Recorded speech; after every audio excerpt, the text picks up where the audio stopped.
Coach, did the team just come out flat in that second half, or did Milwaukee make some good adjustments in the locker room at the time? You were watching the same game I was watching, right?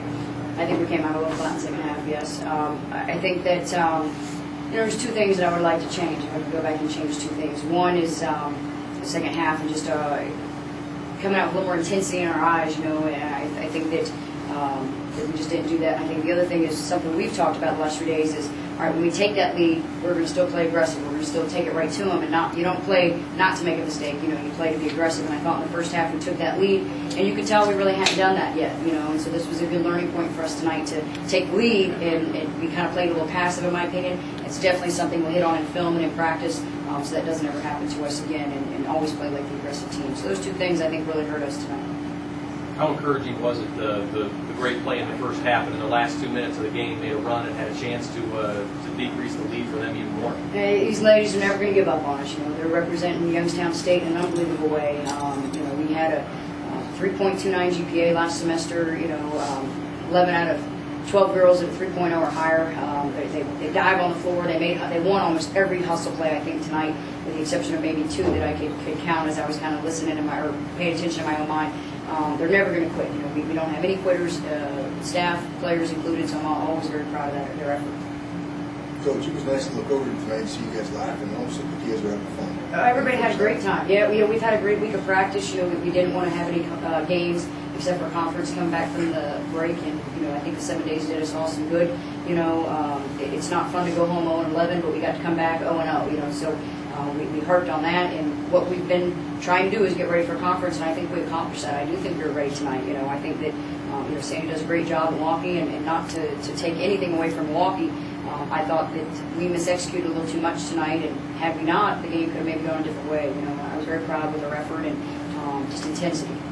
Talk about Brandy's effort: 18 points, 15 rebounds, a great game, a double-double. What does that do for him? Brandy Brown's a great recruit. I think we did a great job recruiting last year. I think looking at Brandy and Boki and Mira, and the three that were healthy out of our new players, I think they're all doing a fantastic job with their roles. I think that's one thing our coaching staff can do. I think we're very, very good recruiters. I think we're selling this university well. Brady's one of the best rebounders I've ever seen. She just has a real knack. She could be the worst person in position, and she can just throw on up there and pull that ball in there. I had a little girl ask me the other day, she said, it looks like she has a magnet. The ball just comes right to her. And it kind of does maybe to somebody that doesn't know basketball well. Brandy's a special talent. We try to go back to her a lot more, and she's doing big things. I hope that we continue to do our job as coaches and continue to help her grow and improve and develop, because she still has a lot to learn. And I'm hoping that maybe she's the player of the year in the conference. That'd be great for her confidence. Going into the game, it said that you only had 8 players, and then I saw there were only 7.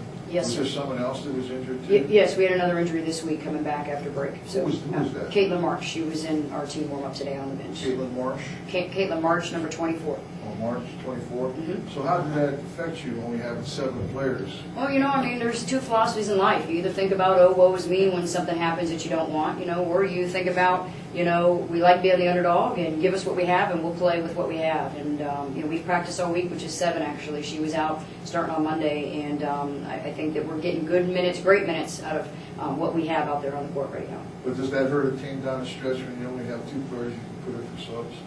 Does that diminish the quality of the play then? I know the answer you're looking for, but I'm not going to give it to you. I think that no, that doesn't hurt you at all. I think that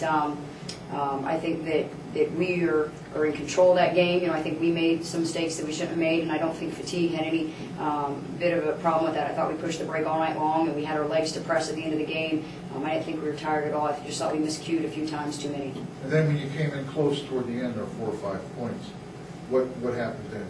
Because you had the momentum going, you had like 8 straight points. We did. We just didn't get past that hump. We brought it in within 5, and it became 6, and we just couldn't get past that hump. But I thought we made a great comeback and had a really great effort there at the end. And Miriam Jenkins stepped up, Boki Dimitrov stepped up and had a couple really good plays. And then we missed some layups. If you're watching the game, we had some great looks and great opportunities, and we just didn't connect at the end of the game. But really, it shouldn't come down to that. You should be tied up going into that last video timeout or have the lead. So that's what we'd like to do next time.